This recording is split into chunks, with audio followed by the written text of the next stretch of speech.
എല്ലാവർക്കും നമസ്കാരം. പുതിയൊരു സെഷനിലേക്ക് ഏവർക്കും സ്വാഗതം. നമ്മൾ ഇന്ന് ചർച്ച ചെയ്യുന്നത് ഒരു മാതൃകാ ചോദ്യ പേപ്പറാണ്.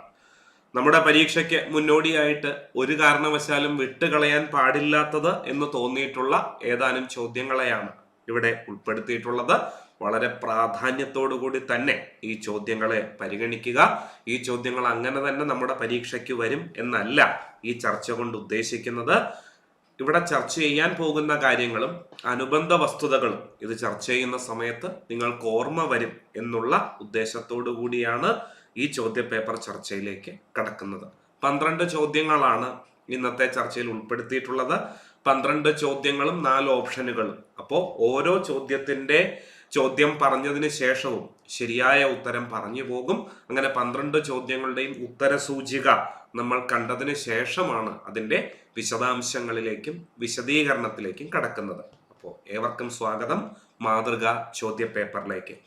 ഒരു കടലാസും പേനയുമായി തയ്യാറായി നിൽക്കുക. ചോദ്യം വായിക്കുന്ന സമയത്ത് തന്നെ ഓപ്ഷൻ എ അല്ലെങ്കിൽ ബി അല്ലെങ്കിൽ സി അല്ലെങ്കിൽ ഡി മാർക്ക് ചെയ്യാനായിട്ട് ശ്രദ്ധിക്കണം. 12 ചോദ്യങ്ങൾ ചർച്ച ചെയ്യുമ്പോൾ എത്ര എണ്ണം അതിൽ നമുക്ക് ശരിയാക്കാൻ സാധിച്ചു എന്നുള്ളത് നിർബന്ധമായും അറിഞ്ഞിരിക്കേണ്ടതാണ്.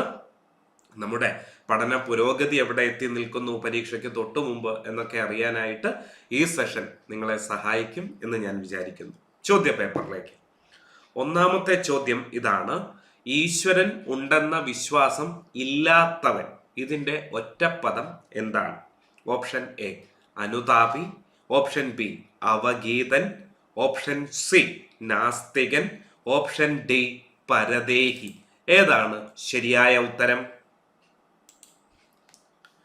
ശരിയായ ഉത്തരം കിട്ടിയെങ്കിൽ മാത്രം തുടർന്ന് കാണുക, അല്ലെങ്കിൽ വീഡിയോ പോസ് ചെയ്തതിന് ശേഷം ശരിയായ ഉത്തരം മാർക്ക് ചെയ്തിട്ട് മാത്രം എന്ത് ചെയ്യുക, തുടർന്ന് കാണാൻ ശ്രദ്ധിക്കുക. അപ്പൊ ഞാൻ ഉത്തരം പറയാൻ പോവുകയാണ്. ഉത്തരം കിട്ടിയിട്ടില്ലെങ്കിൽ വീഡിയോ പോസ് ചെയ്യാൻ മറക്കരുത്. ശരിയായ ഉത്തരം ഈശ്വരൻ ഉണ്ടെന്ന വിശ്വാസം ഇല്ലാത്തവൻ ആരാണ്?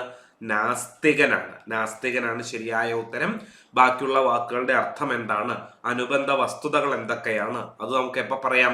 12 ചോദ്യങ്ങളുടെയും ഉത്തരം കണ്ടെത്തിയതിനു ശേഷം പറയുന്നതായിരിക്കും. രണ്ടാമത്തെ ചോദ്യത്തിലേക്ക് കടക്കുന്നു. ദീപം എന്ന വാക്കിന്റെ അർത്ഥം വിളക്ക് എന്നാണെങ്കിൽ ദ്വീപം എന്ന വാക്കിന്റെ അർത്ഥം എന്താണ്? ഓപ്ഷൻ എ പ്രകാശം, ഓപ്ഷൻ ബി ഉപ്പ്, ഓപ്ഷൻ സി തലമുടി, ഓപ്ഷൻ ഡി ആന. ഏതാണ് ശരിയായ ഉത്തരം? ദ്വീപം എന്ന പദത്തിന്റെ അർത്ഥം. ഉത്തരം കിട്ടിയില്ലെങ്കിൽ പോസ് ചെയ്യാൻ മറക്കരുത്. ശരിയായ ഉത്തരം ഞാൻ പറയാൻ പോകുന്നു. ശരിയായ ഉത്തരം ഓപ്ഷൻ ഡി ആണ്. ആനയുടെ പര്യായമാണ് ദ്വീപം എന്നുള്ളത്. എന്താണ് അതിന്റെ കാരണം? വഴിയെ പറയാം.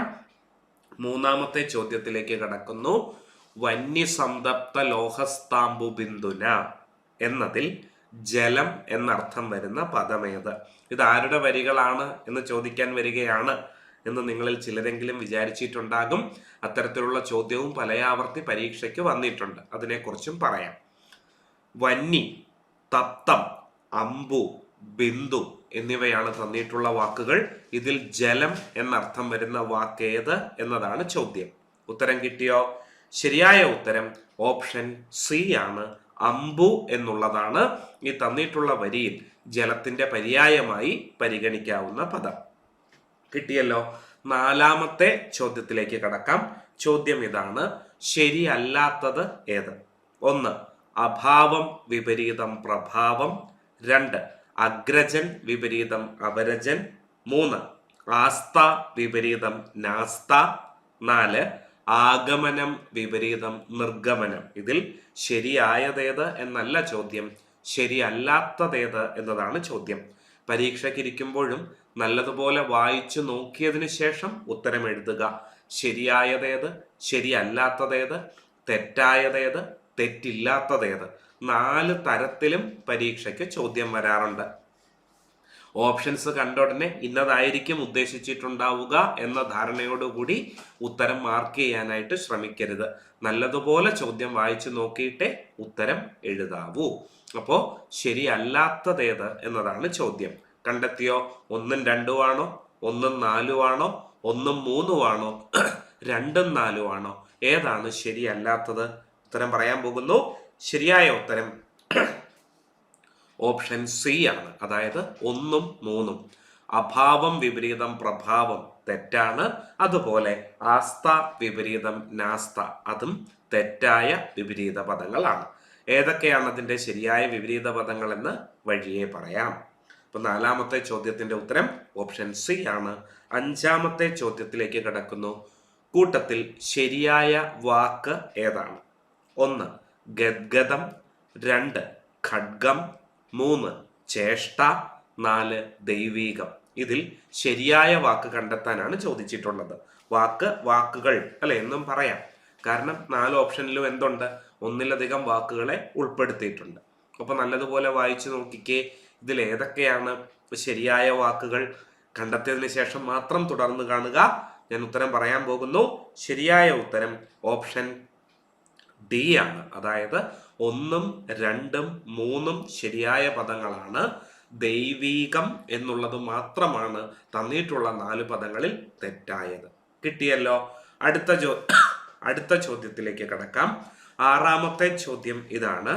പക്ഷികൾ ഏത് ബഹുവചന വിഭാഗത്തിൽ ഉൾപ്പെടുന്നു? ഓപ്ഷൻ എ പൂജക ബഹുവചനം, ഓപ്ഷൻ ബി സലിംഗ ബഹുവചനം, ഓപ്ഷൻ സി അലിംഗ ബഹുവചനം, ഓപ്ഷൻ ഡി ഇവയൊന്നുമല്ല. പക്ഷികൾ ഏത് വിഭാഗത്തിൽ പെടുത്താം? ഉത്തരം പറയാൻ പോകുന്നു. ശരിയായ ഉത്തരം ഓപ്ഷൻ ബി ആണ്. സലിംഗ ബഹുവചനത്തിന് ഉദാഹരണമാണ് പക്ഷികൾ എന്നുള്ളത്. കിട്ടിയല്ലോ. അടുത്ത ചോദ്യത്തിലേക്ക് കടക്കാം. ആമ്രേഡിതം എന്ന വാക്കിന്റെ അർത്ഥം എഴുതുക. ഓപ്ഷൻ എ അഹങ്കാരം, ഓപ്ഷൻ ബി വിഴുങ്ങപ്പെട്ടത്, ഓപ്ഷൻ സി ആവർത്തിച്ചു പറയൽ, ഓപ്ഷൻ ഡി ചഞ്ചല മനസ്സ്. ഇതിലേതാണ് ആമ്രേഡിതം എന്ന വാക്കിന്റെ അർത്ഥമായിട്ട് പറയാവുന്നത്? ഉത്തരം കിട്ടിയോ? പറയാൻ പോകുന്നു. ശരിയായ ഉത്തരം ആവർത്തിച്ചു പറയലാണ്. പറഞ്ഞത് ആവർത്തിച്ചു കൊണ്ടിരിക്കുന്നതിനെയാണ് എന്തു പറയുന്നത്? ആമ്രേഡിതം എന്ന് പറയുന്നത്. കിട്ടിയല്ലോ. അടുത്ത ചോദ്യം നോക്കാം. താഴെ പറയുന്നതിൽ എതിർലിംഗം ഇല്ലാത്ത പദം ഏത്? എതിർലിംഗം ഇല്ലാത്ത പദം സ്വാമിയാണോ, സിംഹമാണോ, മഹാനാണോ, കന്യകയാണോ? ഇതിലേതോ ഒരു വാക്കിന് എതിർലിംഗമില്ല. ഏതാണ് ആ വാക്ക് എന്നതാണ് 8ാമത്തെ ചോദ്യം. ഉത്തരം പറയാൻ പോകുന്നു. ശരിയായ ഉത്തരം ഓപ്ഷൻ ഡി ആണ്. കന്യക എന്ന വാക്കിന് പുല്ലിംഗ പദം അഥവാ എതിർലിംഗ പദം ഇല്ല. ബാക്കി 3 വാക്കുകൾക്കും എതിർലിംഗ പദങ്ങൾ ഉണ്ട്. അടുത്ത ചോദ്യം ഇതാണ്. അന്തരഗ്നി എന്ന പദം പിരിച്ചെഴുതിയാൽ എന്താണ് കിട്ടുക? ഓപ്ഷൻ എ അന്തഹ അധികം അഗ്നി, ഓപ്ഷൻ ബി അന്തർ അധികം അഗ്നി, ഓപ്ഷൻ സി അന്തര അധികം അഗ്നി, ഓപ്ഷൻ ഡി അന്ത അധികം രഗ്നി. ഏതാണ് ശരിയായത്? അന്തരഗ്നി എന്ന പദം എങ്ങനെ പിരിച്ചെഴുതാം? ഉത്തരം പറയാൻ പോകുന്നു. ശരിയായ ഉത്തരം ഓപ്ഷൻ എ ആണ്. അന്തഹ അധികം അഗ്നിയാണ് അന്തരഗ്നി എന്ന് കിട്ടുന്നത്. എങ്ങനെ മനസ്സിലായി? വഴിയെ പറയാം. 10ാമത്തെ ചോദ്യം ഇതാണ്. മലയാള സാഹിത്യവുമായി ബന്ധപ്പെട്ടത്, തൂലികാനാമവുമായി ബന്ധപ്പെട്ടതാണ് 10ാമത്തെ ചോദ്യം. മലയാളത്തിലെ ചില എഴുത്തുകാരുടെ തൂലികാനാമങ്ങൾ ചുവടെ നൽകുന്നു. തെറ്റായ ജോഡി ഏത് എന്ന് കണ്ടെത്താനാണ് ചോദ്യത്തിൽ ആവശ്യപ്പെട്ടിട്ടുള്ളത്. Option A Vilasini MK Menon, option B Uroob PC Kuttikrishnan, option C Kovilan Govinda Pisharody, option D Nandanar PC Gopalan. ഇതിൽ തെറ്റായ ജോഡി കണ്ടെത്താനാണ് ചോദ്യം. കണ്ടെത്തിയോ? ശരിയായ ഉത്തരം പറയട്ടെ. പറയാൻ പോകുന്നു. ശരിയായ ഉത്തരം ഓപ്ഷൻ സി ആണ്. കോവിലൻ ഗോവിന്ദ പിഷാരടി എന്നുള്ളതാണ് തെറ്റായ ജോഡി. ബാക്കി 3ഉം ശരിയാണ്. അപ്പൊ കോവിലന്റെ യഥാർത്ഥത്തിലുള്ള പേരെന്താണ്? വഴിയെ പറയാം. 11ാമത്തെ ചോദ്യത്തിലേക്ക് കടക്കുന്നു. അടുത്ത ചോദ്യത്തിലേക്ക് കടക്കാം. 11ാമത്തെ ചോദ്യം ഇതാണ്. മലയാളത്തിലെ പ്രശസ്തമായ ചില നോവലുകളിലെ ശ്രദ്ധേയ കഥാപാത്രങ്ങളുടെ പട്ടിക ചുവടെ നൽകുന്നു. ശരിയായ ജോഡികളേവ എന്നുള്ളതാണ് 11ാമത്തെ ചോദ്യം. 1 ദേവകി മാനമ്പള്ളി അഗ്നിസാക്ഷി, 2 വിമലാദേവി മഞ്ഞ്, 3 ക്ലാസിക് പേർ ചെമ്മീൻ, 4 നജീബ് ആടുജീവിതം. ഇതിൽ ശരിയായ ജോഡികൾ ഏത് എന്നതാണ് ചോദ്യം. ശരിയായ ഉത്തരം കിട്ടിയോ? ശരിയായ ഉത്തരം പറയാൻ പോകുന്നു. ശരിയായ ഉത്തരം ഓപ്ഷൻ ബി ആണ്. 1, 2, 4 ശരിയായ ജോഡികളാണ്. ക്ലാസിപ്പർ, ചെമ്മീൻ എന്നുള്ളതാണ് തെറ്റായ ജോഡി. ബാക്കി 3 ശരിയാണ്.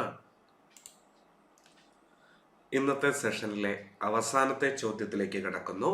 12ാമത്തെ ചോദ്യം മലയാള സിനിമയുമായി ബന്ധപ്പെട്ടതാണ്. ചോദ്യം ഇതാണ്: നീലക്കുയിൽ എന്ന സിനിമയുമായി ബന്ധപ്പെട്ട് ചുവടെ പറയുന്നവയിൽ ശരിയല്ലാത്ത പ്രസ്താവന ഏത്?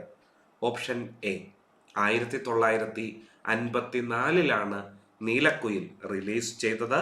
ഓപ്ഷൻ ബി, രാഷ്ട്രപതിയുടെ വെള്ളി മെഡൽ നേടിയ ആദ്യ മലയാള സിനിമയാണ് നീലക്കുയിൽ.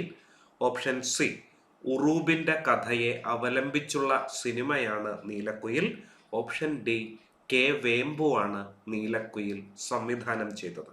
ഇതിൽ ശരിയല്ലാത്ത പ്രസ്താവന കണ്ടെത്താനാണ് ചോദ്യം. ഉത്തരം കിട്ടിയോ? പറയാൻ പോകുന്നു. ശരിയായ ഉത്തരം ഓപ്ഷൻ ഡി ആണ്. കെ വേമ്പു ആണ് നീലക്കുയിൽ സംവിധാനം ചെയ്തത് എന്നുള്ളതാണ് ഈ 4 പ്രസ്താവനകളിൽ തെറ്റായ പ്രസ്താവന. കിട്ടിയല്ലോ. അപ്പൊ 12 ചോദ്യങ്ങളുടെയും ശരിയായ ഉത്തരം നമ്മൾ കണ്ടെത്തി കഴിഞ്ഞു. 12ൽ നമുക്ക് എത്ര എണ്ണം ശരിയാക്കാൻ സാധിച്ചു എന്ന് സ്വയം ഒന്ന് വിലയിരുത്തുക. ഒന്നാമത്തെ ചോദ്യത്തിന്റെ ഉത്തരം ഓപ്ഷൻ സി ആണ്. 2 ഡി ആണ്. 3 C, 4 C, 5 D, 6 B, 7 C, 8 D, 9 A, 10 C, 11 B, 12 D എന്നിങ്ങനെയാണ് ഉത്തര സൂചിക. എത്ര എണ്ണം ശരിയാക്കാൻ സാധിച്ചു എന്ന് സ്വയം ഒന്ന് വിലയിരുത്തുക. ഇനി നമുക്ക് എന്തിലേക്ക് കടക്കാം? വിശദാംശങ്ങളിലേക്കും വിശദീകരണങ്ങളിലേക്കും കടക്കാം. ഒന്നാമത്തെ ചോദ്യം ഇതായിരുന്നു: ഈശ്വരൻ ഉണ്ടെന്ന വിശ്വാസം ഇല്ലാത്തവനെ എന്ത് വിളിക്കാം? നാസ്തികൻ എന്ന് വിളിക്കാം. അങ്ങനെയെങ്കിൽ ആരാണ് അനുതാപി? പശ്ചാത്തപിക്കുന്നവനാണ്. ചെയ്ത തെറ്റിനെ ഓർത്ത് ദുഃഖിക്കുന്നവനെയാണ് എന്തു പറയുന്നത്? അനുതാപി എന്ന് പറയുന്നത്. ഇവിടെ ഒരു ടൈപ്പിംഗ് മിസ്റ്റേക്ക് സംഭവിച്ചിട്ടുണ്ട്. എന്താണത്? നിങ്ങൾക്ക് മനസ്സിലായിട്ടുണ്ടാകും.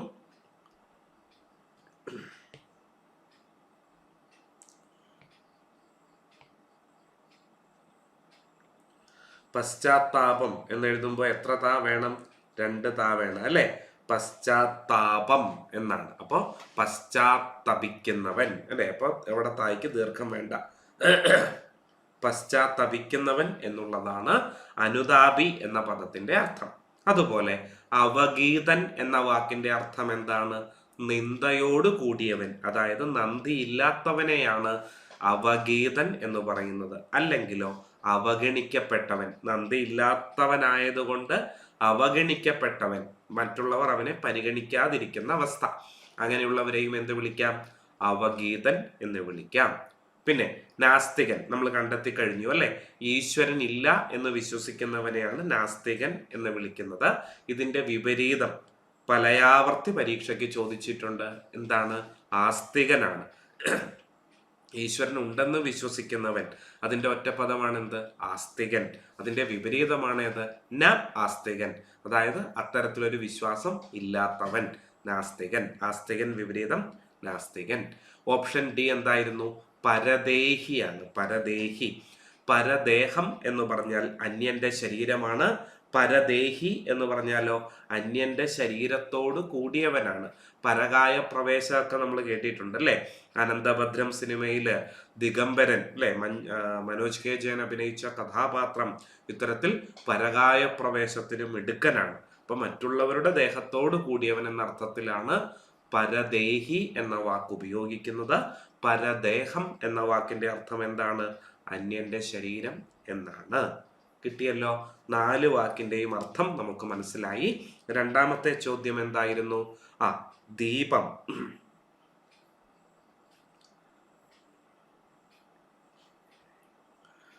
ദീപം എന്ന വാക്കിന്റെ അർത്ഥം വിളക്ക് എന്നാണ്.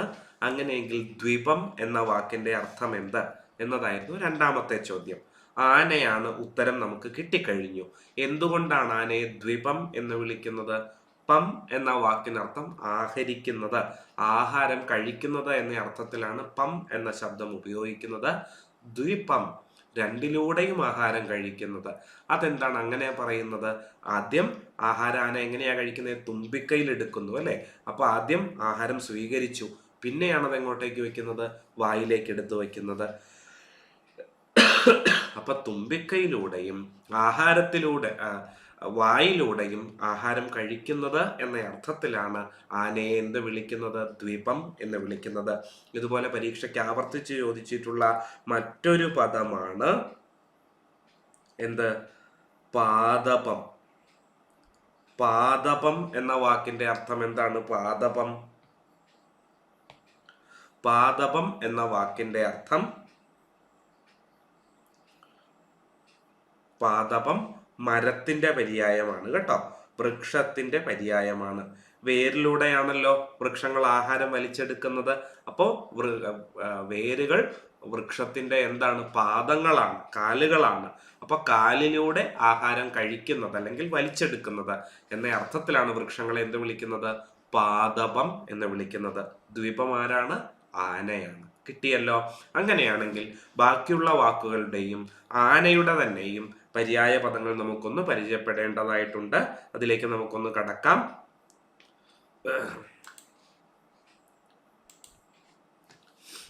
ആനയുടെ എല്ലാ പര്യായ പദങ്ങളും ഇവിടെ ഉൾപ്പെടുത്തിയിട്ടില്ല. പ്രധാനപ്പെട്ടത് എന്ന് തോന്നിയത് മാത്രമാണ് ഇവിടെ ഉൾപ്പെടുത്തിയിട്ടുള്ളത്. ഗജം, ഹസ്തി, കരി, ദന്തി, വാരണം, കുഞ്ചരം, ഇഭം എന്നിവ എന്താണ്? ആനയുടെ പര്യായ പദങ്ങളാണ്. ഇത് കൂടാതെ കളഭം ആനയുടെ പര്യായമാണ്.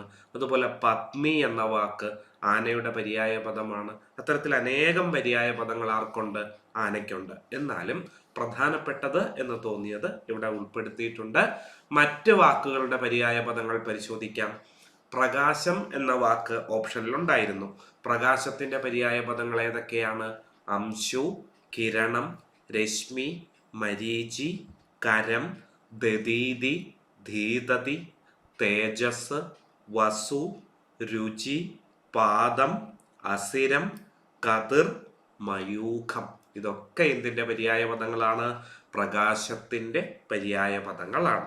അടുത്തത് ഉപ്പിന്റെ പര്യായ പദങ്ങൾ ഏതൊക്കെയാണ്? ലവണം, വസിരം, സാമുദ്രം, അക്ഷീവം, കടകം, ഭൗമം എന്നിവ ഉപ്പിന്റെ പര്യായ പദങ്ങളാണ്.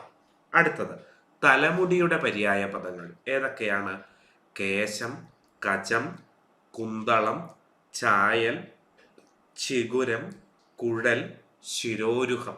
ഇതൊക്കെ എന്താണ്? തലമുടിയുടെ പര്യായ പദങ്ങളാണ്. ഈ 4 പദങ്ങളുടെ പര്യായ പദങ്ങളും പല പരീക്ഷകളിലായിട്ട് ചോദിച്ചിട്ടുണ്ട്. അതുകൊണ്ട് യാതൊരു കാരണവശാലും ഇവ വിട്ടുകളയരുത്. അടുത്ത ചോദ്യം എന്തായിരുന്നു? വന്യസന്തപ്ത ലോഹസ്താംബു ബിന്ദുന മർത്യജന്മം ക്ഷണഭംഗുരം. ആരാ അങ്ങനെ പാടിയിട്ടുള്ളത്? എഴുത്തച്ഛനാണ്. എഴുത്തച്ഛൻ അധ്യാത്മരാമായണം കിളിപ്പാട്ടിൽ ലക്ഷ്മണ സാന്ത്വനം എന്ന ഭാഗത്താണ് ഇങ്ങനെയൊരു തത്വചിന്ത മുന്നോട്ട് വയ്ക്കുന്നത്. അതായത് നല്ല ചുട്ടുപഴുത്തിരിക്കുന്ന ഒരു ലോഹത്തകിടിലേക്ക് ഒരു തുള്ളി വെള്ളം വീണാൽ അത് എപ്രകാരമാണോ ആവിയായി പോകുന്നത് അത്ര പെട്ടെന്ന് ഇല്ലാതായിത്തീരുന്ന ഒന്നാണ് മനുഷ്യന്റെ ജന്മം. അതായത് മനുഷ്യന്റെ ആയുസ് എന്ന് പറയുന്നത് വളരെ ദൈർഘ്യം കുറഞ്ഞതാണ് എന്ന് ഓർമ്മപ്പെടുത്തുകയാണ് ഈ വരികളിലൂടെ എഴുത്തച്ഛൻ ചെയ്തിട്ടുള്ളത്. ഇത് ആരുടേതാണ് ഈ വരികൾ എന്ന നിലയ്ക്കും പരീക്ഷയ്ക്ക് ചോദ്യം വന്നിട്ടുണ്ട് കേട്ടോ. അതും കൂടി ഒന്ന് ശ്രദ്ധിക്കേണ്ടതാണ്. അതുപോലെ തന്നെ ഇതേ ഭാഗത്തു നിന്ന് കണ്ടിട്ടുള്ള വരികളാണ്. പ്രത്യുപകാരം മറക്കുന്ന പുരുഷൻ ചത്തതിനൊക്കുമേ ജീവിച്ചിരിക്കലും. എഴുത്തച്ഛനാണ്, എഴുത്തച്ഛൻ്റെ തന്നെയാണ്, ഇതേ കൃതിയിലെ വരികളാണ്. ഇഷ്ടം പറയുന്ന ബന്ധുക്കളാരുമേ കഷ്ടകാലത്തിങ്കൽ ഇല്ലെന്ന് നിർണയം എന്ന് പാടിയതും എഴുത്തച്ഛനാണ്. ഭോഗങ്ങളെല്ലാം ക്ഷണപ്രഭാ ചഞ്ചലം വേഗേന നഷ്ടമായുസ്സുമോർക്ക നീ എന്നുള്ളതും അധ്യാത്മരാമായണം കിളിപ്പാട്ടിലെ തന്നെ വരികളാണ്. മറ്റൊന്ന് എല്ലാവർക്കും അറിയാവുന്നത്, പലയാവർത്തി പരീക്ഷയ്ക്ക് ചോദിച്ചിട്ടുള്ളത്, ചക്ഷുശ്രവണ ഗളസ്തമാം ദർദുരം ഭക്ഷണത്തിന് അപേക്ഷിക്കുന്നത് പോലെ കാലാഹിന പരിഗ്രസ്തമാം ലോകവും ആലോല ചേതസ ഭോഗങ്ങൾ തേടുന്നു എന്ന് പാടിയതും ആര് തന്നെയാണ്? എഴുത്തച്ഛൻ തന്നെയാണ്. അങ്ങനെയെങ്കിൽ ഈ വരികളിലെ മറ്റു വാക്കുകളുടെ അർത്ഥവും നമുക്കൊന്ന് പരിഗണിക്കേണ്ടതായിട്ടുണ്ട്. വന്നി എന്ന വാക്കിന്റെ അർത്ഥം എന്താണ്? അഗ്നി എന്നാണ്. അഗ്നിയുടെ പര്യായ പദങ്ങൾ പരീക്ഷയ്ക്ക് ചോദിക്കാറുള്ളതാണല്ലോ. അനലൻ, പാവകൻ, ധനഞ്ജയൻ, ജ്വലനൻ, ജാതവേദസ്, ശുചി, ബർഹി എന്നിവ അഗ്നിയുടെ പര്യായ പദങ്ങളാണ്. ബർഹി മയിലിന്റെ പര്യായമായിട്ടും അഗ്നിയുടെ പര്യായമായിട്ടും കടന്നു വരുന്നുണ്ട് കേട്ടോ. അനലൻ എന്നുള്ളത് അഗ്നിയാണ്. അനിലൻ എന്നുള്ളത് എന്താണ്? കാറ്റിന്റെ പര്യായ പദമാണ്. പിന്നെ തപ്തം എന്ന വാക്കിന്റെ അർത്ഥം എന്താണ്? ചൂടുള്ളത് എന്നാണ് തപ്തം എന്ന വാക്കിന്റെ അർത്ഥം. താപനില ഒക്കെ നമുക്കറിയാവുന്നതാണ് അല്ലെ. എന്തായിരുന്നു? അമ്പു. അമ്പുവിന്റെ അർത്ഥം ജലം എന്ന് തന്നെയാണ്. ജലത്തിന്റെ പര്യായ പദങ്ങൾ പരീക്ഷയ്ക്ക് മിക്കവാറും ചോദിക്കാറുള്ളതാണ്. വാരി, നീര്, അപ്പ്, സലിലം, കീലാലം, ഉദകം, ജീവനം, പയസ് എന്നിവ എന്താണ്? അമ്പു അഥവാ ജലത്തിന്റെ പര്യായ പദങ്ങളാണ്. ഇനി ബിന്ദു എന്ന വാക്കിന്റെ അർത്ഥം എന്താണ്? തുള്ളി എന്നാണ്. ഡ്രോപ്പ് എന്ന അർത്ഥത്തിലാണ് ബിന്ദു എന്ന വാക്ക് ഉപയോഗിക്കുന്നത്. കിട്ടിയല്ലോ. 4 പദങ്ങളുടെ അർത്ഥവും കിട്ടി. അടുത്ത ചോദ്യത്തിലേക്ക് കടക്കാം. ശരിയല്ലാത്തതേത്? 1ഉം 3ഉം. അഭാവം വിപരീതം പ്രഭാവം, ആസ്ഥ വിപരീതം നാസ്ത. അത് രണ്ടും തെറ്റാണ് എന്ന് നമ്മൾ കണ്ടെത്തി കഴിഞ്ഞു. അപ്പൊ അഭാവം എന്ന് പറഞ്ഞാൽ എന്താണ്? ആബ്സെൻസ് ആണ് അല്ലെ. ഒരു കാര്യം, ഒരു വ്യക്തി അല്ലെങ്കിൽ ഒരു വസ്തു ഇല്ലാതിരിക്കുന്ന അവസ്ഥയാണ് അഭാവം. അപ്പൊ ഉണ്ടായിരിക്കുന്ന അവസ്ഥ അഥവാ പ്രസൻസ് എന്നർത്ഥം വരുന്ന വാക്ക് ഏതാണ്? അത് പ്രഭാവമല്ല, അത് സാന്നിധ്യമാണ്. സാന്നിധ്യമാണ് പ്രസൻസ്. ആസ്ഥ എന്ന് പറഞ്ഞാൽ എന്താണ്? ചെയ്യാനുള്ള കഴിവാണ്. അപ്പൊ അതിന്റെ വിപരീതം ചെയ്യാൻ താല്പര്യമില്ലായ്മ എന്നർത്ഥം വരുന്ന വാക്ക് നാസ്തയല്ല, അനാസ്ഥയാണ്. കിട്ടിയല്ലോ. അഗ്രജൻ, അപരജൻ. അഗ്രജൻ ജ്യേഷ്ഠൻ അഥവാ ചേട്ടന്റെ പര്യായമാണ്. അപരജൻ അനിയന്റെ പര്യായമാണ്. ആഗമനം വിപരീതം നിർഗമനമോ ബഹിർഗമനമോ പറയാം. ആഗമിക്കുക വരികയാണ്. നിർഗമിക്കുക അല്ലെങ്കിൽ ബഹിർഗമിക്കുക എന്ന വാക്കിന് പോവുക എന്നാണ് അർത്ഥം. കിട്ടിയല്ലോ. മറ്റ് ചില വിപരീത പദങ്ങൾ കൂടി അറിഞ്ഞിരിക്കേണ്ടതുണ്ട്. അധമം എന്ന വാക്കിന്റെ വിപരീതം എന്താണ്? ഉത്തമം. അധമം ഏറ്റവും മോശപ്പെട്ടതാണെങ്കിൽ ഉത്തമം ഏറ്റവും മികച്ചത് എന്നർത്ഥം വരുന്ന പദമാണ്. അതുപോലെ അധുനാതനം എന്നാൽ പുതിയത് എന്നാണ് വാക്കിനർത്ഥം. പഴയത് എന്നർത്ഥം വരുന്ന വാക്ക് ഏതാണ്? പുരാതനമാണ്. അതുപോലെ അധോഗതി എന്ന് പറഞ്ഞാൽ നാശമാണ്. അപ്പോൾ ഉയർച്ച എന്നർത്ഥം വരുന്ന വാക്ക് ഏതാണ്? ഉദ്ഗതിയാണ്. ഉദ്ഗതി. ആച്ഛാദനം എന്ന് പറഞ്ഞാൽ മൂടിവെക്കലാണ്. അനാച്ഛാദനം എന്നാലോ തുറന്നു കാണിക്കലാണ്. പുതിയതെന്നർത്ഥം വരുന്ന മറ്റൊരു വാക്കാണ് ആധുനികം. അതിന്റെ വിപരീതമാണ് പ്രാചീനം. ഈ പ്രാചീനം എന്ന വാക്കിന്റെ വിപരീതമായിട്ട് അർവാചീനം എന്ന വാക്കും ഉപയോഗിക്കാവുന്നതാണ് കേട്ടോ. അതായത് ആധുനികം എന്ന വാക്കിനും അർവാചീനം എന്ന വാക്കിനും ഒരേ അർത്ഥമാണ് ഉള്ളത്. പ്രാചീനം എന്ന വാക്കിന് ആധുനികവും അർവാചീനവും വിപരീതമായിട്ട് പറയാം. അടുത്തത് ആവൃതം വിപരീതം അനാവൃതം. അനാവൃതം ചെയ്യുക തുറന്നു കാണിക്കലാണ്. ആവൃതം അതിന്റെ വിപരീതമാണെന്ന് പറയുമ്പോൾ ആവൃതം എന്ന വാക്കിന്റെ അർത്ഥം എന്താണ്? മൂടി വെക്കലാണ് അല്ലെങ്കിൽ അടച്ചു വെക്കലാണ്. കിട്ടിയല്ലോ. അടുത്ത ചോദ്യം നോക്കാം. ശരിയായ വാക്ക് ഏതാണെന്നാണ് ചോദ്യം. ഗദ്ഗതം, ഖഡ്ഗം, ചേഷ്ട എന്നിവ ശരിയായ പദങ്ങളാണ്. ദൈവീകമാണ് തെറ്റ്. അവിടെ ദീർഘത്തിന്റെ ആവശ്യമില്ല. ദൈവത്തെ സംബന്ധിച്ചത് എന്നുള്ളതിന്റെ ഒറ്റപ്പദം എന്താണ്? ദൈവികം എന്നാണ്. ദീർഘത്തിന്റെ ആവശ്യം ഇല്ല. അതുപോലെ ലോകത്തെ സംബന്ധിച്ചത് എന്നുള്ളതിന്റെ ഒറ്റപ്പദം എന്താണ്? ലൗകികമാണ്. ലൗകീകം എന്നില്ല. ഇഹത്തെ സംബന്ധിച്ചത് ഐഹികമല്ല, ഐഹികം ആണ്. ഔദ്യോഗികം അല്ലെ, ഉദ്യോഗത്തെ സംബന്ധിക്കുന്നത് എന്നുള്ളതിന്റെ ഒറ്റപ്പദം എന്താണ്? ഔദ്യോഗികമാണ്. ഔദ്യോഗികം എന്നുള്ളത് തെറ്റായ പ്രയോഗമാണ്. പലരും സംസാരിക്കുമ്പോൾ അത്തരത്തിൽ ദീർഘിപ്പിച്ച് പ്രയോഗിക്കാറുണ്ട്. അതിന്റെ ആവശ്യം ഇല്ല. അതുപോലെ മൂർക്കോത്തുകുമാരന്റെ കൃതിയാണ് അല്ലെ കഠോര കുഠാരം. നമ്മൾ നവോത്ഥാന കേരളത്തില് അല്ലെങ്കിൽ കേരളത്തിന്റെ നവോത്ഥാനത്തില് റിനൈസൻസ് ഓഫ് കേരളയില് നമ്മൾ പഠിക്കുന്നതാണ്. കഠോര കുഠാരം ആരുടെ കൃതിയാണെന്ന നിലയ്ക്കും പരീക്ഷയ്ക്ക് ചോദ്യം വന്നിട്ടുണ്ട്. ഇതെങ്ങനെയാണ് ശരിയായിട്ട് എഴുതേണ്ടത് എന്നും ചോദ്യം വന്നിട്ടുണ്ട്. മൂർച്ചയുള്ള മഴു അഥവാ കോടാലി എന്ന അർത്ഥത്തിലാണ് കഠോര കുഠാരം എന്ന വാക്ക് ഉപയോഗിക്കുന്നത്. അപ്പൊ കഠോര കുഠാരം എന്ന് എഴുതേണ്ടത് എങ്ങനെയാണെന്ന് മനസ്സിലായല്ലോ. അതുപോലെ ദേഷ്യമുള്ളവൻ, കോപമുള്ളവൻ എന്നുള്ളതിന്റെ ഒറ്റപ്പദം എന്താണ്? കോപിഷ്ഠനാണ്. കോപിഷ്ഠൻ എന്ന് എഴുതുമ്പോൾ വട്ടപൂജ്യം ഠ അഥവാ അതിഖരവർണമാണ് വേണ്ടത്. ക്രിസ്ത്യൻ ഇറ എന്നർത്ഥം വരുന്ന മലയാള പദം എന്താണ്? ക്രിസ്ത്വബ്ദമാണ്. ക്രിസ്തു അധികം അബ്ദം, അതാണ് എന്താകുന്നത്? ക്രിസ്ത്വബ്ദം ആകുന്നത്. എങ്ങനെയാണ് എഴുതേണ്ടത് എന്ന് നോക്കി വയ്ക്കുക. ശവശരീരത്തെയാണ് ജഡം എന്ന് പറയുന്നത്. ജഡം എന്ന് എഴുതുമ്പോൾ സാ തിരിച്ചിട്ട ഡ അഥവാ മൃദുവായ ഡായാണ് വേണ്ടത്. എസ് പോലത്തെ ഖരവർണമായിട്ടുള്ള ഡായല്ല വേണ്ടത്. അതുപോലെ ജഡായു, പക്ഷിരാജാവായ ജഡായു രാമായണത്തിലെ പ്രധാനപ്പെട്ട ഒരു കഥാപാത്രമാണ്. സീതാദേവിയെ രാവണൻ അപഹരിച്ചു പോകുന്ന സമയത്ത് വഴി തടയാൻ ശ്രമിക്കുന്ന പക്ഷികളുടെ രാജാവായിട്ട് ജഡായുവിനെ രാമായണത്തിൽ അവതരിപ്പിക്കുന്നുണ്ട്. ജഡായു എന്ന് എഴുതുമ്പോൾ ജഡം എന്ന് എഴുതുന്നത് പോലെ അല്ല.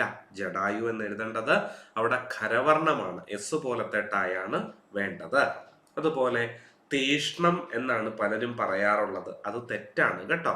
തീക്ഷ്ണം എന്നുള്ളതാണ് ശരിയായ പ്രയോഗം. തുച്ഛം എന്ന് എഴുതുമ്പോൾ ചായും ചായും അല്ല വേണ്ടത്, ചായും ചായുമാണ് വേണ്ടത്. തുച്ഛം എന്ന് പറഞ്ഞാൽ കുറവ് എന്നർത്ഥത്തിൽ ഉപയോഗിക്കുന്ന പദമാണ്. കിട്ടിയല്ലോ.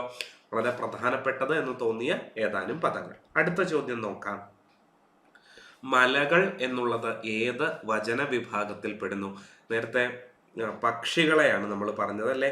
ചോദ്യത്തില് നേരത്തെ പറഞ്ഞ ചോദ്യത്തിൽ പക്ഷികൾ ഏത് വചന വിഭാഗത്തിൽ പെടുന്നു എന്നുള്ളതായിരുന്നു. ഇവിടെ നമുക്ക് ടൈപ്പിംഗ് മിസ്റ്റേക്ക് ആയിരിക്കാം, അങ്ങനെ മാറി വന്നിട്ടുണ്ട്. പക്ഷികൾ എന്ന വാക്കിൽ പലർക്കും കൺഫ്യൂഷൻ ആകാൻ സാധ്യതയുണ്ട്. എന്താണ് കാരണം? പക്ഷി എന്നുള്ളത് പുല്ലിംഗ പദമാണ്. അതിൻ്റെ സ്ത്രീലിംഗ പദമാണ് പക്ഷിണി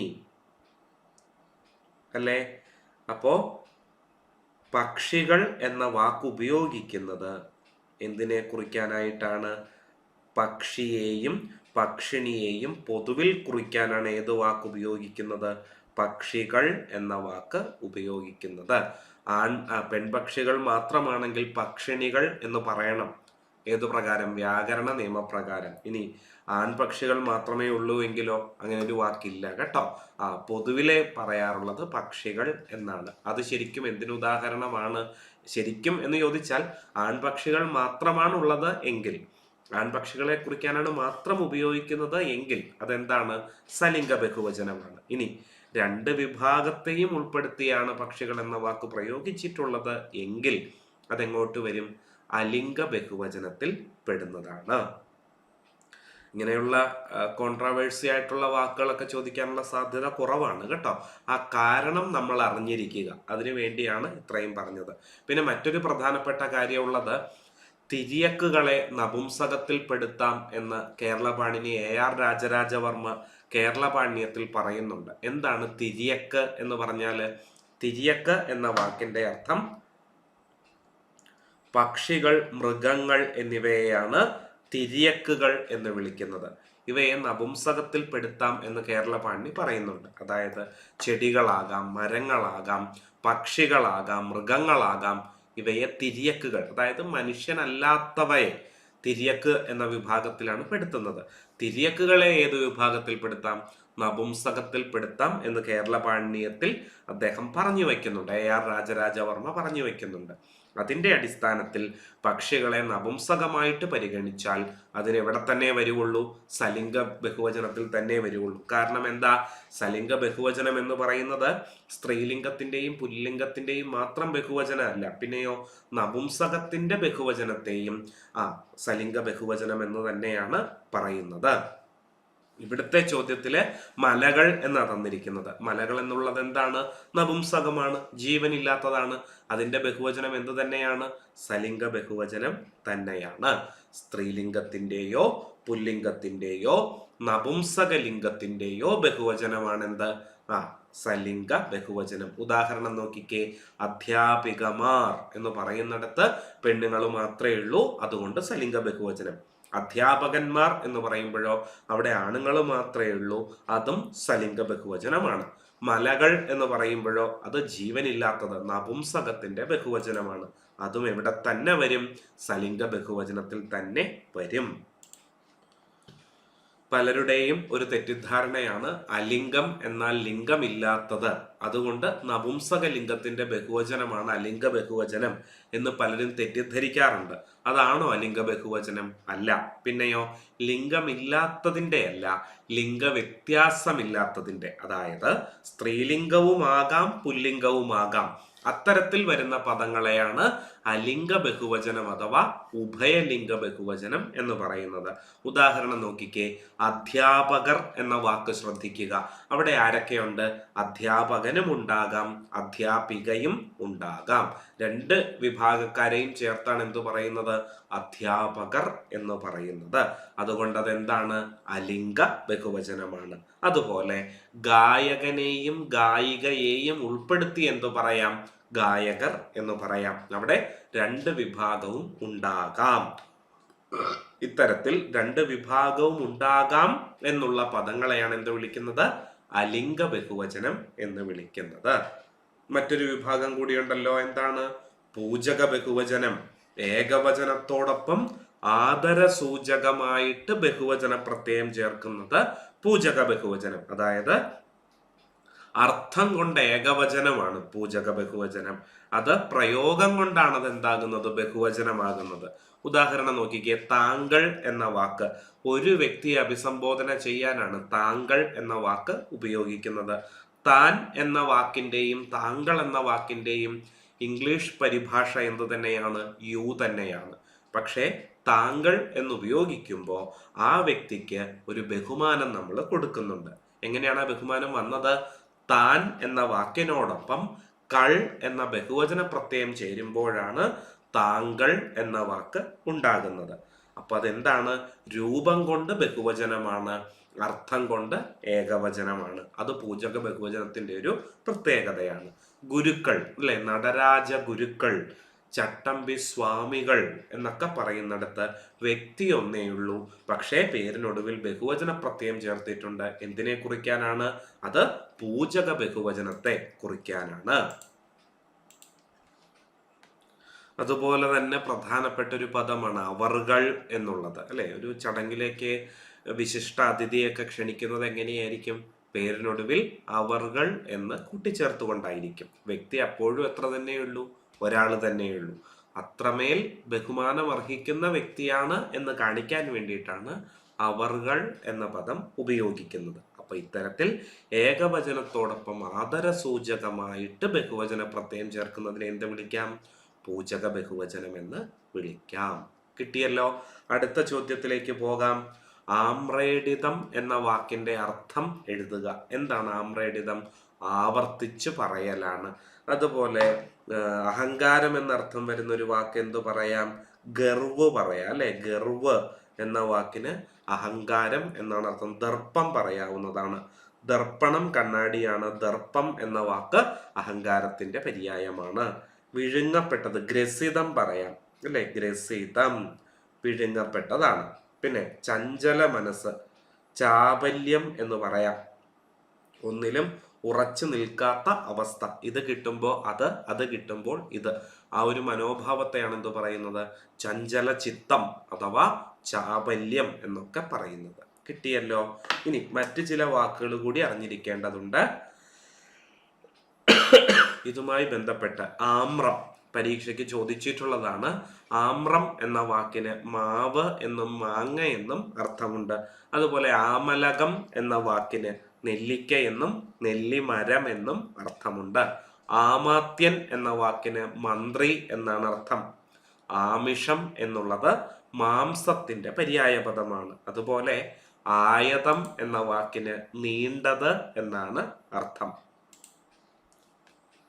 അപ്പോൾ ആയുധം എന്ന വാക്കിന്റെ അർത്ഥം എന്താണ്? ആയുധം വെപ്പണാണ് അല്ലെ. പക്ഷെ ആയുധം എന്ന വാക്കിന്റെ അർത്ഥം എന്താണ്?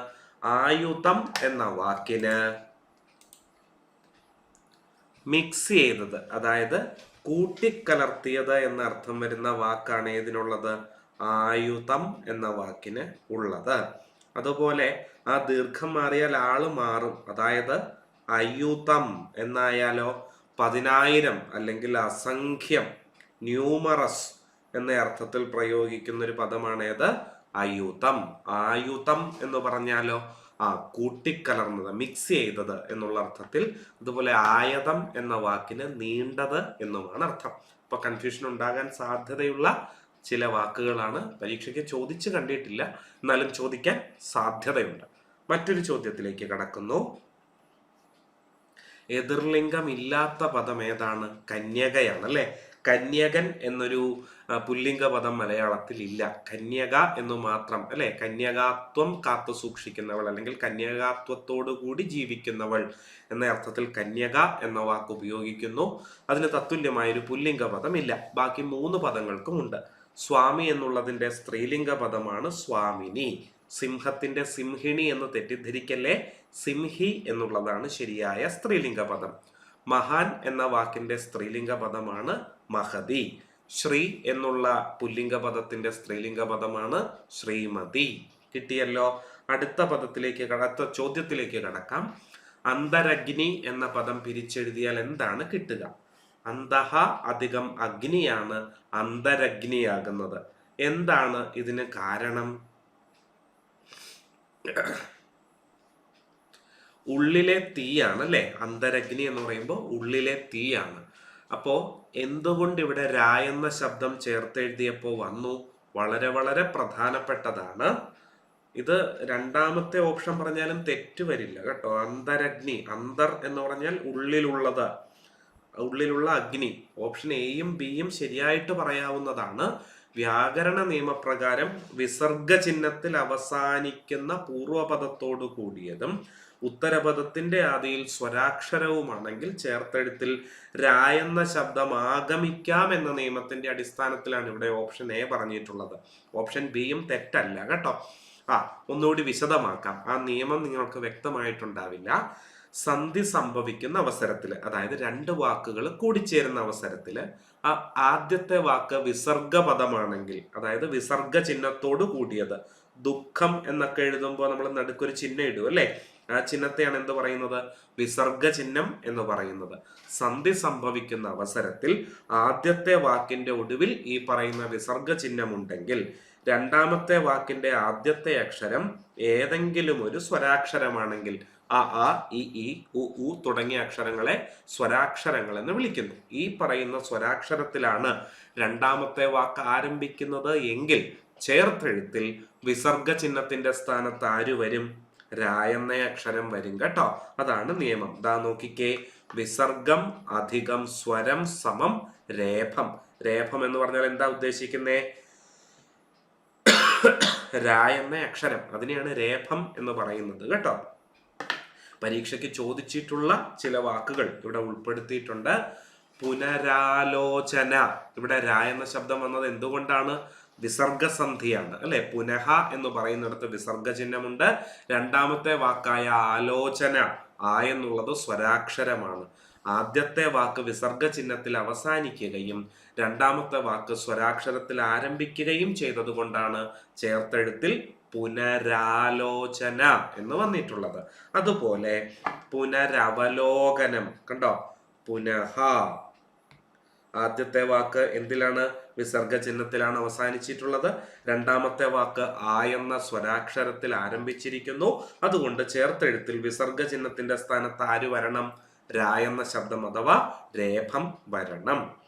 നിഹി അധികം ആലംബം ചേർത്തെഴുതിയപ്പോ എന്തു വന്നു?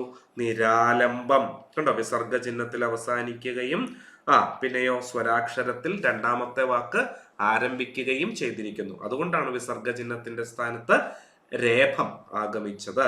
അതുപോലെ നിരീശ്വരൻ എന്ന വാക്ക് നിഹി അധികം ഈശ്വരനാണ്. ഇതാണ് ചേർത്തെഴുതുമ്പോൾ എന്താകുന്നത്? നിരീശ്വരനാകുന്നത്. കണ്ടോ, രാ എന്ന ശബ്ദം എന്തുകൊണ്ടാ വന്നേ? ആദ്യത്തെ വാക്ക് വിസർഗ ചിഹ്നത്തിൽ അവസാനിക്കുകയും രണ്ടാമത്തെ വാക്ക് ഈ എന്ന സ്വരാക്ഷരത്തിൽ ആരംഭിക്കുകയും ചെയ്തത് കൊണ്ടാണ് ചേർത്തെഴുത്തിൽ ര എന്ന ശബ്ദം ആഗമിച്ചത്. കിട്ടിയല്ലോ? വളരെ പ്രധാനപ്പെട്ട ഒരു സന്ധി നിയമമാണിത്. മറ്റൊന്ന്, 10ാമത്തെ ചോദ്യത്തിലേക്ക് കടക്കുന്നു. തൂലികാനാമത്തിൽ തെറ്റായ ജോഡി കണ്ടെത്താനാണ് ചോദ്യം. കോവിലൻ ഗോവിന്ദ പിഷാരടി എന്നുള്ളതാണ് തെറ്റായ ജോഡി. പലയാവർത്തി പരീക്ഷയ്ക്ക് ചോദിച്ചിട്ടുണ്ട്. ആരാണ് കോവിലൻ? എല്ലാവർക്കും അറിയാം, കോവിലൻ വി അയ്യപ്പനാണ്. ഗോവിന്ദ പിഷാരടിയോ? ചെറുകാട് സി ഗോവിന്ദ പിഷാരടിയാണ്, അല്ലെ? അപ്പൊ അത് എല്ലാവർക്കും അറിയാവുന്നതാണെങ്കിൽ പോലും പലയാവർത്തി പരീക്ഷയ്ക്ക് ചോദിച്ചിട്ടുണ്ട്. ബാക്കിയുള്ളതും അതുപോലെ തന്നെയാണ്. മലയാളത്തിലെ ഏറ്റവും വലിയ നോവലായ അവകാശികൾ എഴുതിയ വ്യക്തിയാണ് വിലാസിനി. പേര് കേൾക്കുമ്പോൾ സ്ത്രീയാണെന്ന് തെറ്റിദ്ധരിക്കരുത്. സ്വന്തം അമ്മയുടെ പേരാണ് തൂലികാനാമമായിട്ട് സ്വീകരിച്ചത്. അദ്ദേഹത്തിന്റെ ശരിയായ പേര് MK മേനോൻ എന്നാണ്. MK മേനോൻ എന്ന വിലാസിനി മലയാളത്തിലെ ഏറ്റവും വലിയ നോവലായ അവകാശികളുടെ കർത്താവ് കൂടിയാണ്. അതുപോലെ മറ്റൊരു വ്യക്തി ഉറൂബ്, സുന്ദരികളും സുന്ദരന്മാരും, ഉമ്മാച്ചു തുടങ്ങിയ നോവലുകളുടെ കർത്താവാണ് ആര്? ഉറൂബ്. ഉറൂബ് തൂലികാനാമമാണ്. ശരിയായ പേര് PC കുട്ടിക്കൃഷ്ണൻ എന്നാണ്. അതുപോലെ മറ്റൊരു വ്യക്തിയെ നോക്കിക്കേ, നന്ദനാർ. അധ്യാപക കഥകളിലൂടെ പ്രസിദ്ധനായ വ്യക്തിയാണ് നന്ദനാർ. അദ്ദേഹത്തിന്റെ ശരിയായ പേര് PC ഗോപാലൻ എന്നാണ്. ഉണ്ണിക്കുട്ടന്റെ ലോകം തുടങ്ങിയ നോവലുകൾ എഴുതിയിട്ടുള്ളത് നന്ദനാർ എന്ന PC ഗോപാലനാണ്. മറ്റ് ചില തൂലികാനാമങ്ങൾ നമുക്കൊന്ന് പരിഗണിക്കേണ്ടതുണ്ട്. തുളസീവനം എന്ന തൂലികാനാമത്തിൽ കഥകളി സാഹിത്യകാരനാണ് കേട്ടോ, R രാമചന്ദ്രൻ നായരാണ്. ഹാസ്യ സാഹിത്യത്തിലൂടെ പ്രസിദ്ധനായ വ്യക്തിയാണ് സഞ്ജയൻ. ശരിയായ പേര് മാണിക്കോത്ത് രാമുണ്ണി നായർ അഥവാ MR നായർ എന്നാണ്.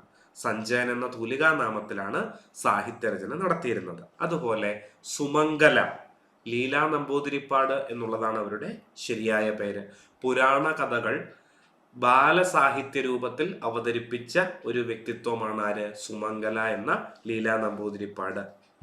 ഇതുപോലെ തന്നെ പുരാണ കഥകൾ, മഹാഭാരതത്തിലെയും രാമായണത്തിലെയും കഥകൾ കൊച്ചുകുട്ടികൾക്ക് രസിക്കുമാറ് ബാലസാഹിത്യ രൂപത്തിൽ പ്രസിദ്ധീകരിച്ചിട്ടുള്ള മറ്റൊരു വ്യക്തിത്വമാണ് മാലി വി മാധവൻ നായർ. മാലി എന്നുള്ളത് തൂലികാനാമമാണ്. മാലി ഭാരതം, മാലി രാമായണം ഒക്കെ വിപണിയിൽ ലഭ്യമാണ്. കൊച്ചുകുട്ടികൾക്ക് പോലും മനസ്സിലാകുന്ന രീതിയിൽ വളരെ ലളിതമായിട്ട് പുരാണ കഥകളെ ആവിഷ്കരിക്കുകയാണ് മാലിയും സുമംഗലയും ചെയ്തിട്ടുള്ളത്. സുമംഗല ലീലാ നമ്പൂതിരിപ്പാടാണ്, മാലി വി മാധവൻ നായരാണ്. പിന്നെ പാറപ്പുറത്ത് KE മത്തായി. പാറപ്പുറത്ത് എന്നുള്ള അദ്ദേഹത്തിന്റെ വീട്ടുപേരാണ്. അത് അദ്ദേഹം തൂലികാനാമമായിട്ട് സ്വീകരിക്കുകയാണ് ചെയ്തത്.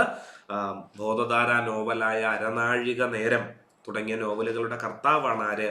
പാറപ്പുറത്ത് KE മത്തായി. ഈ പറയുന്ന തൂലികാനാമങ്ങളെല്ലാം തന്നെ പരീക്ഷയ്ക്ക് പലയാവർത്തി ചോദിച്ചിട്ടുള്ളതാണ്. അടുത്ത ചോദ്യം നോക്കാം. മലയാളത്തിലെ പ്രശസ്തമായ ചില നോവലുകളിലെ ശ്രദ്ധേയ കഥാപാത്രങ്ങളുടെ പട്ടിക ചുവടെ നൽകുന്നു. ശരിയായ ജോഡികൾ 1, 2, 4 ശരിയാണ്. 3 ക്ലാസിപ്പർ ചെമ്മീൻ, അതാണ് തെറ്റായത് എന്ന് പറഞ്ഞു. ക്ലാസിപ്പർ കൃഷ്ണപിള്ള കഥാപാത്രമാകുന്ന മലയാള നോവൽ ഏതാണ്? പലയാവർത്തി ചോദിച്ചിട്ടുണ്ട് പരീക്ഷയ്ക്ക്. മലയാളത്തിലെ ഏറ്റവും വലിയ രണ്ടാമത്തെ നോവൽ, ഏറ്റവും വലുത് വിലാസിനിയുടെ അവകാശികളാണെന്ന് പറഞ്ഞു. വലിപ്പത്തിന്റെ അടിസ്ഥാനത്തിൽ 2ാം സ്ഥാനത്ത് നിൽക്കുന്ന നോവലാണ് തകഴിയുടെ കയർ. തകഴിക്ക് വയലാർ അവാർഡ് ലഭിച്ചതും കയറിന് തന്നെയാണ്. പ്രസ്തുത നോവലിലെ പ്രധാന കഥാപാത്രമാണ് ആര്?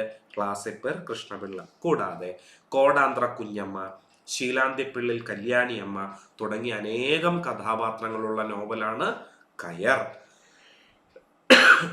ചെമ്മീൻ സിനിമ എന്ന നിലയ്ക്കാണ് നമുക്ക് കൂടുതൽ പരിചയം. നോവലിന്റെ കർത്താവ് തകഴി തന്നെയാണ്. തകഴിക്ക് കേന്ദ്ര സാഹിത്യ അക്കാദമി അവാർഡ് നേടിക്കൊടുത്ത നോവലാണ് ചെമ്മീൻ. സംവിധാനം ചെയ്ത രാമു കാര്യാട്ടിനാകട്ടെ രാഷ്ട്രപതിയുടെ സ്വർണ്ണ മെഡൽ നേടുന്ന ആദ്യ മലയാള ചലച്ചിത്രമായി മാറുകയും ചെയ്തു. കഥാപാത്രങ്ങൾ ആരൊക്കെയാണ്? ചെമ്പൻ കുഞ്ഞ്, പളനി, പരീക്കുട്ടി, കറുത്തമ്മ, പഞ്ചമി എന്നിവരാണ് ചെമ്മീൻ എന്ന നോവലിലെ പ്രധാന കഥാപാത്രങ്ങൾ. ഇനി തകഴിയുടെ പ്രധാനപ്പെട്ട മറ്റ് ചില നോവലുകളും അതിലെ കഥാപാത്രങ്ങളും പരീക്ഷയ്ക്ക് ചോദിച്ചിട്ടുള്ളതാണ്. അനുഭവങ്ങൾ പാളിച്ചകൾ അതേ പേരിൽ സിനിമയായിട്ടുണ്ട്. ചെല്ലപ്പനും ഭവാനിയും ഗോപാലനുമാണ് പ്രധാന കഥാപാത്രങ്ങൾ. അതുപോലെ രണ്ടിടങ്ങഴി എന്ന നോവലിൽ കോരൻ, ചാത്തൻ, ചിരുത, വെളുത്ത എന്നിവരാണ് പ്രധാനപ്പെട്ട കഥാപാത്രങ്ങൾ. ചുടലമുത്തുവും മോഹനനും കഥാപാത്രമാകുന്ന മലയാള നോവലാണ് ഏറെ വിപ്ലവം സൃഷ്ടിച്ച, കോളിളക്കം സൃഷ്ടിച്ച ഒരു തകഴിയുടെ നോവലാണ് ഏത്? തോട്ടിയുടെ മകൻ. തകഴിക്ക് കേരള സാഹിത്യ അക്കാദമി അവാർഡ് നേടിക്കൊടുത്ത നോവലാണ് ഏണിപ്പടികൾ. കേശവപിള്ളയും തങ്കമ്മയുമാണ് ഏണിപ്പടികൾ എന്ന നോവലിലെ പ്രധാന കഥാപാത്രങ്ങൾ. നമുക്കിനി ഒരു ചോദ്യം കൂടിയുണ്ട്. എന്താണ്? നീലക്കുയിൽ എന്ന സിനിമയുമായി ബന്ധപ്പെട്ട് ചുവടെ പറയുന്നതിൽ ശരിയല്ലാത്ത പ്രസ്താവന ഏത് എന്നതാണ് ചോദ്യം. 1954 തന്നെയാണ് ചിത്രം റിലീസ് ചെയ്തത്. രാഷ്ട്രപതിയുടെ സ്വർണ്ണ മെഡൽ നേടിയ ആദ്യ മലയാള ചലച്ചിത്രം ചെമ്മീനാണെങ്കിൽ വെള്ളി മെഡൽ അതിനു മുമ്പ് തന്നെ മലയാളത്തിന് ലഭിച്ചിട്ടുണ്ട്. അതേത് സിനിമയിലൂടെയാണ്? നീലക്കുയിലൂടെ തന്നെയാണ്. ഉറൂബിന്റെ കഥയെ അവലംബിച്ചുള്ള സിനിമയാണ് നീലക്കുയിൽ. അതും ശരിയായ പ്രസ്താവനയാണ്. പക്ഷേ വേമ്പു അല്ല നീലക്കുയിൽ സംവിധാനം ചെയ്തത്. പിന്നെയോ അത് രാമു കാര്യാട്ടും പി ഭാസ്കരനും ചേർന്നാണ് സംവിധാനം ചെയ്തത്. കണ്ടോ, നീലക്കുയിൽ എന്ന സിനിമയുടെ സംവിധായകരുടെ പേരുടെ വ്യക്തമായി നമുക്ക് കാണാം അല്ലെ? P Bhaskaran, R Kariat. R Kariat എന്ന് പറഞ്ഞാൽ ആരാ? രാമു കാര്യാട്ട്. സിനിമ നിർമ്മിച്ചത് TK പരീക്കുട്ടിയാണ്. കണ്ടല്ലോ, മറക്കരുത് കേട്ടോ. മലയാള സിനിമയുമായൊക്കെ ബന്ധപ്പെട്ട് ചോദ്യം ആവർത്തിക്കാൻ സാധ്യതയുണ്ട്. നോക്കിക്കേ, 1954 ചിത്രം റിലീസ് ചെയ്തു. പി ഭാസ്കരനും രാമു കാര്യാട്ടും ചേർന്ന് സംവിധാനം ചെയ്ത ഈ ചിത്രം മികച്ച രണ്ടാമത്തെ ചലച്ചിത്രത്തിനുള്ള ദേശീയ പുരസ്കാരം, അതായത് രാഷ്ട്രപതിയുടെ വെള്ളി മെഡലിന് അർഹമായി. അതുപോലെ സംവിധായക ജോഡികൾ അല്ലെ, രണ്ടുപേർ ചേർന്ന് സംവിധാനം ചെയ്യുന്നത് മലയാള ചരിത്രത്തിൽ ആദ്യമായിട്ടായിരുന്നു. അത് നീലക്കുയിലൂടെയായിരുന്നു. ഇനി ഉറൂബിന്റെ തന്നെ ഒരു കഥയെ ആസ്പദമാക്കിയാണ് ഉറൂബ് എന്ന PC കുട്ടിക്കൃഷ്ണൻ നീലക്കുയിൽ എന്ന സിനിമയ്ക്ക് തിരക്കഥ ഒരുക്കിയത്. കിട്ടിയല്ലോ. ഇനി വേമ്പു ആരാണ്? സ്വാഭാവികമായിട്ടും തോന്നാവുന്ന സംശയമാണ്. K. വേമ്പു. അദ്ദേഹമാണ് മലയാളത്തിലെ ആദ്യത്തെ സൂപ്പർ ഹിറ്റ് ചലച്ചിത്രമായ ജീവിത നൗക എന്ന സിനിമ സംവിധാനം ചെയ്തത്. K. വേമ്പു മലയാളിയല്ല, അദ്ദേഹം തമിഴനാണ്. പ്രസിദ്ധ തമിഴ് സിനിമാ സംവിധായകനാണ് K. വേമ്പു.